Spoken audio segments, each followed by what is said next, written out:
welcome back to our next episode of our podcast series. My name is Suzanne. I am the brand ambassador for Nets International.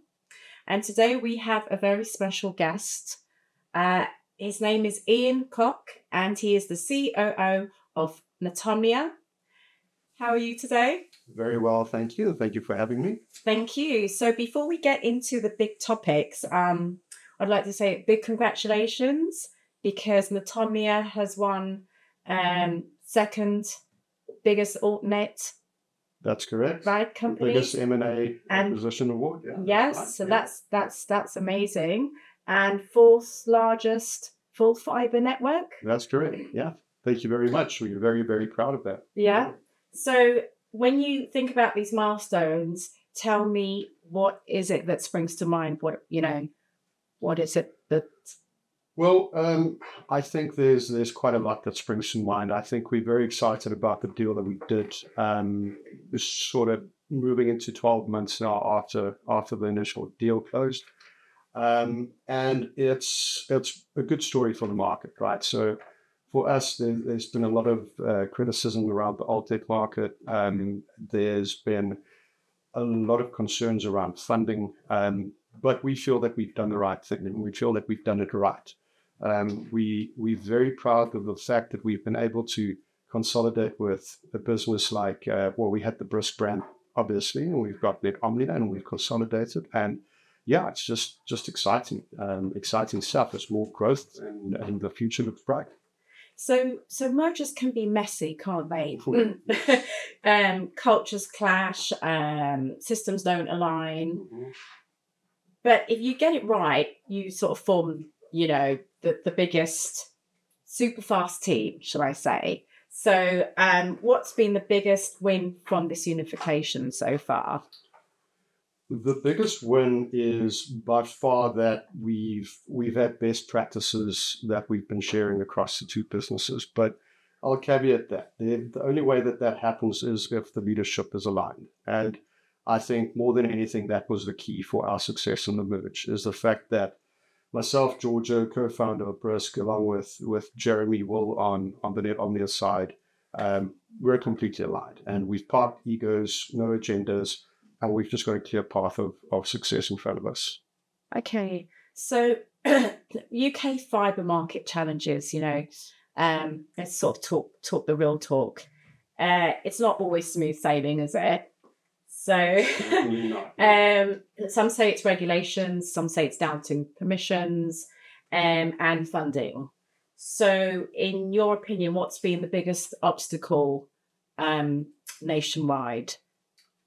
The regulatory environment, it might be because of my background. So originally I'm from South Africa. Right. You can hear the accent, and we had a business back there called Vumatel that we were founders of, and the regulatory environment in South Africa was really tough back in the day. So I've got maybe a little bit of a different perspective when walking into the UK market.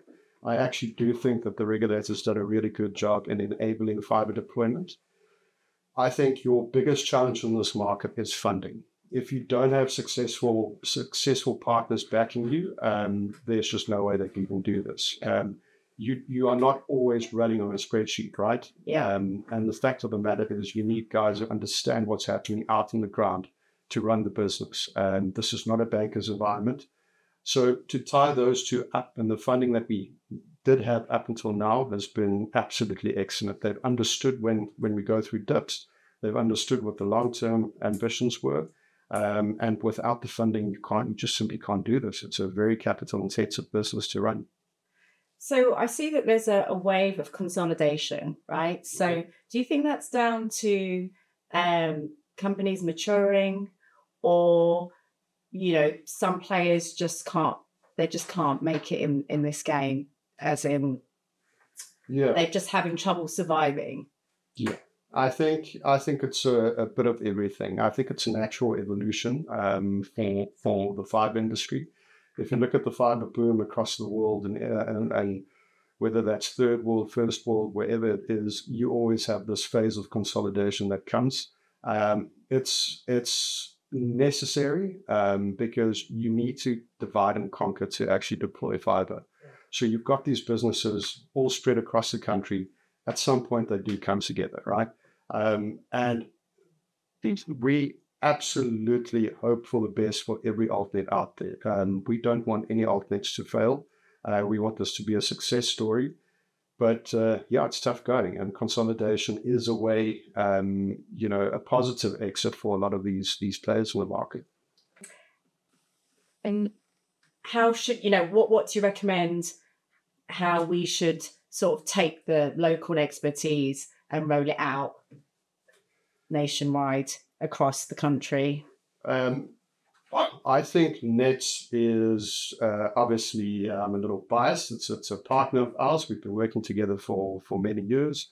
And we've got a lot of faith that we put into Nets. I think the fact that Nets is viewed as a partner, not a contractor, for us has made life a lot easier. We can be transparent about our plans. We can really focus on removing the hurdles that the partner has. And Nets just gets to kind of run and deliver and execute, right? Yeah. To do that at a national scale, I think the key phrase that we always lean into is span of control, right? And you've just got to make certain that your management structure is sufficient within each pod that you create. And then there's no reason why you can't just copy and paste that across the map. Yes. Yeah. We aspire to, obviously we are growing rapidly. We're, from Germany to the USA. Yep. So I'm just really happy to be part of this team. And so watch this space, everyone. In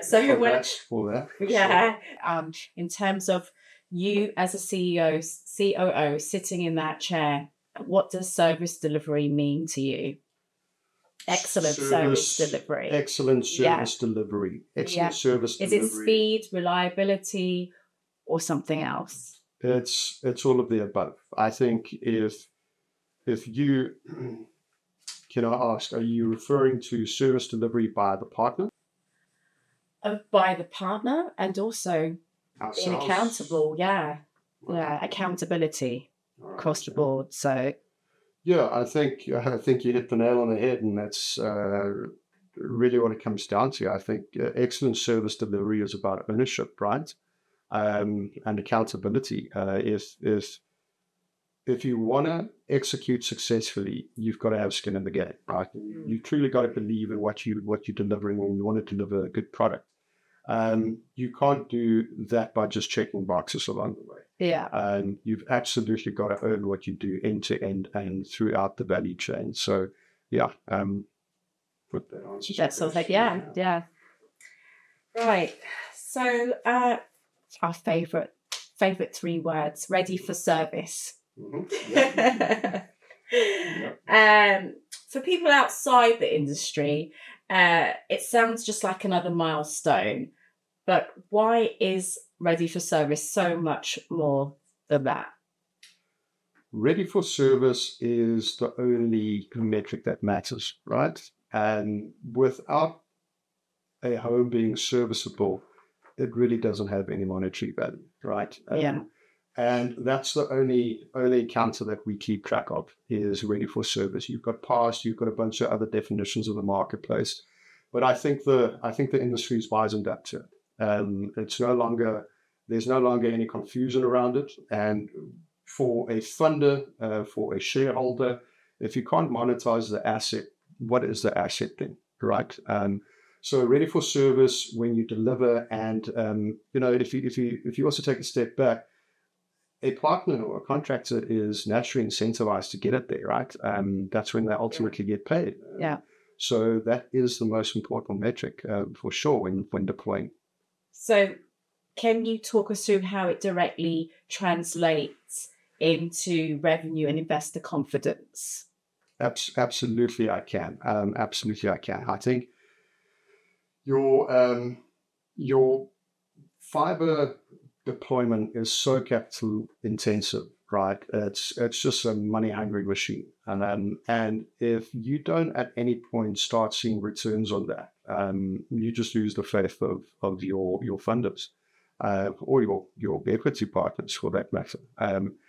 it's all about making sure that you can actually return the investment that you put on the ground. The RFS is maybe if you look across the entire business, is just one of the most important metrics, because if you don't go do the RFS and you can't convert that at a quick pace, right, that's just capital that's tied up.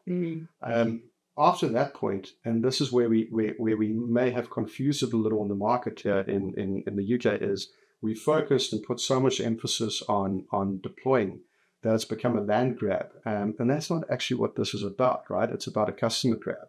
And the only way you get to the customer grab is by executing the RFS effectively. Right. So it's one thing to build a network, and it's another thing to earn trust in the communities that you're serving. So how do you think Fibre changes life for digitally undeserved areas? Oh, massively.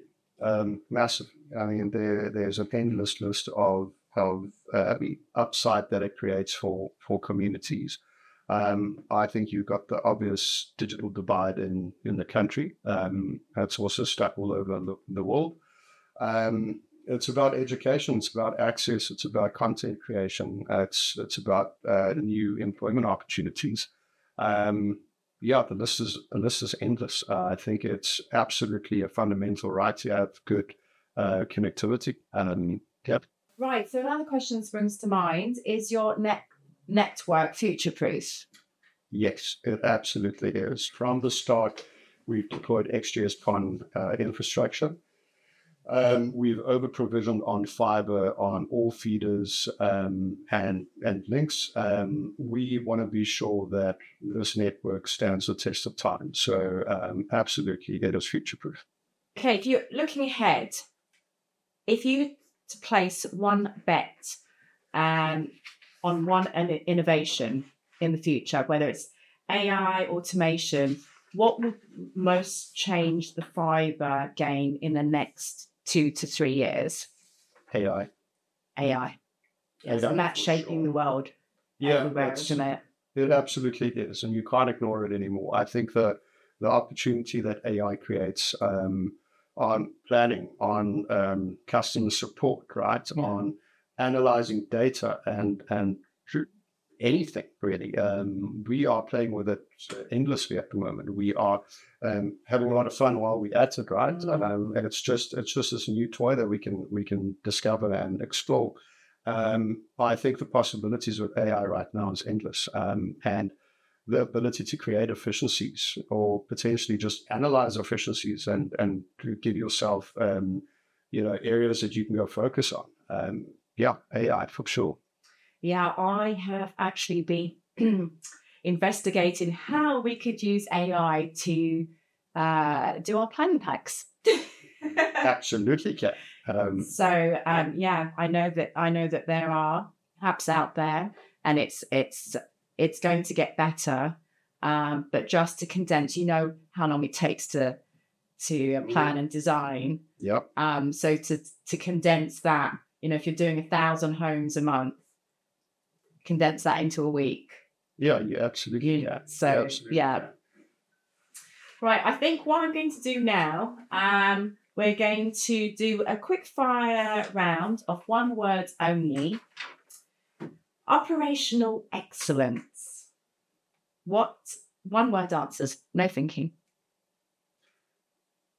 It's a culture. It's difficult to put it into one word, but culture. Culture. Mm-hmm. Customer trust. Authenticity. Fibre 2030.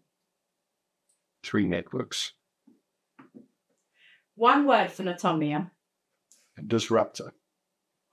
Excellent. One word for Nets. Reliable. Fantastic. Most used app on your phone. That's a good question. I guess that would have to be. That's a boring answer, but it's going to have to be Teams. Teams. Yeah, we communicate all day, every day. Right, Ian. I'm going to put you the hot seat out. So I'm going to throw a few bold statements, and you're going to tell me if you agree or disagree. Consolidation is the only path forward for altnets. Agreed. Okay. Speed matters more than build quality. Disagree strongly. Care to share? We are building sustainable businesses. Mm-hmm. That's not just about speed. Speed is essential, but quality is the first priority above everything else. You can't venture into this market trying to build a business that you want to sell. We're building a business that lasts and that we can comfortably support and stay in for the long term. Hey, most investors don't fully understand RFS. Disagree. Why? I can quantify that. I think in the initial phases of fiber deployment, that might have been true. But I think investors have wisened up and they understand to get a return, they need, say, a ready-for-service home. Yeah. And that is the most essential part of your governance with any funding that you receive. So, but customer trust is harder to build than fiber infrastructure. Agree. Agree. Works. So let's talk about the trust that you create within the communities for them to trust you. Okay. It can be quite challenging, right? As people, we tend to lean into brands that are familiar.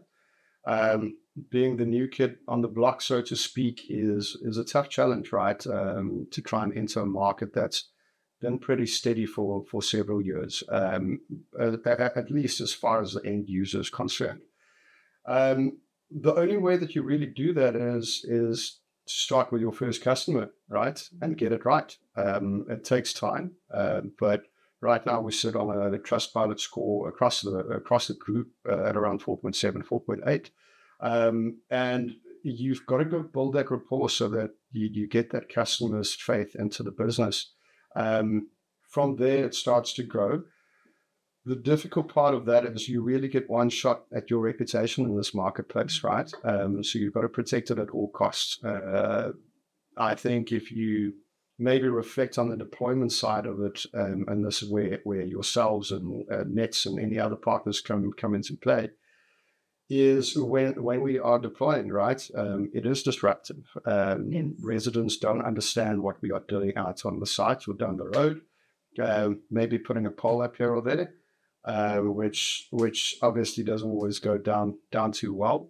But the fact is, any touch point with a customer, whether positive or negative initially, you can turn into a positive engagement. So for us, we like to engage with the communities. We do town halls. We communicate. We knock on every single door that we pass.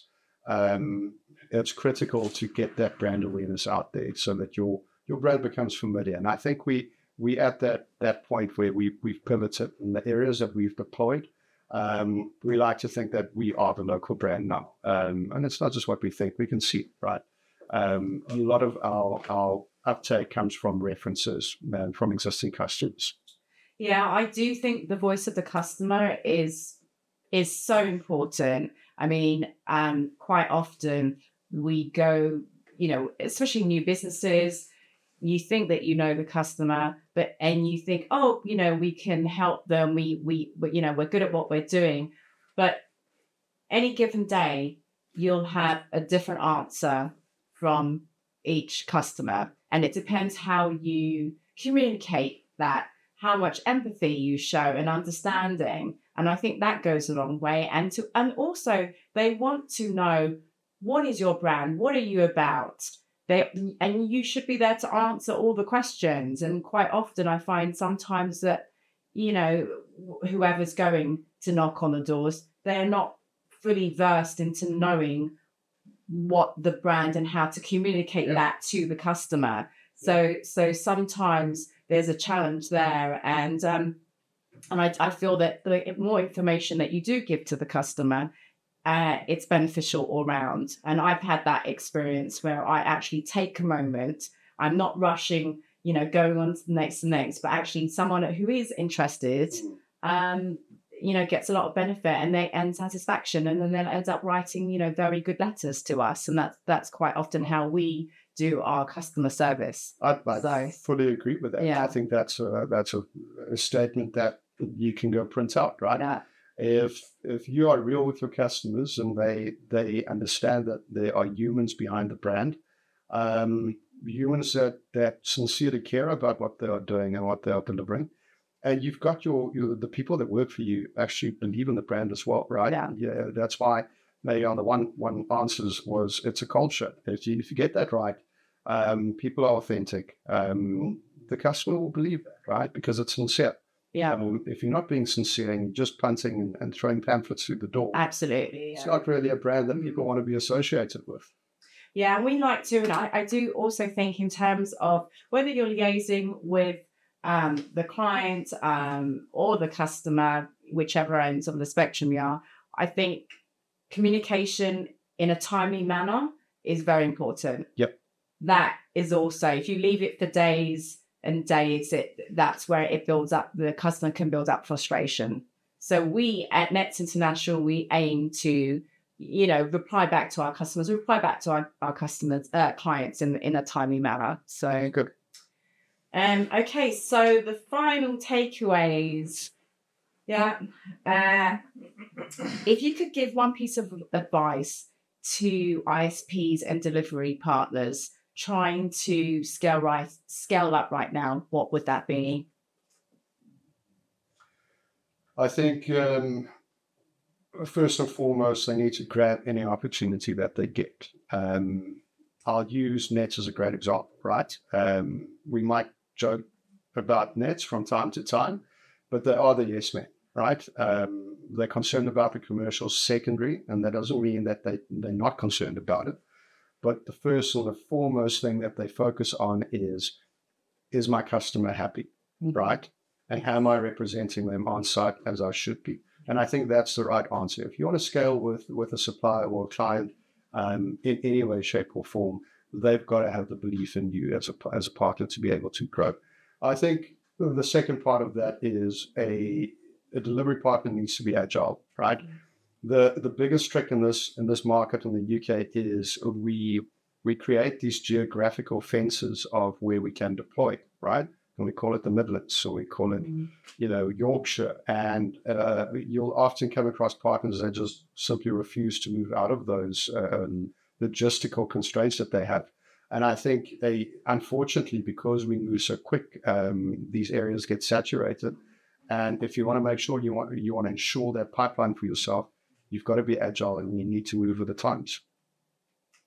Yeah, I agree. And we look forward to deploying our operatives in Scotland, working on one of your projects. So Fantastic. Very excited about that. So complete the sentence for me. In 2030, Netomnia will be the third largest network in the UK. heard. No longer an altnet, Okay. but a network. A network. A network that is competing with the incumbents on a level playing field. Fantastic. I look forward to that. It's not very far away. So, but thank you so much for coming in today. It's been an absolute pleasure. It's been great. Thank you for having me. Thank you.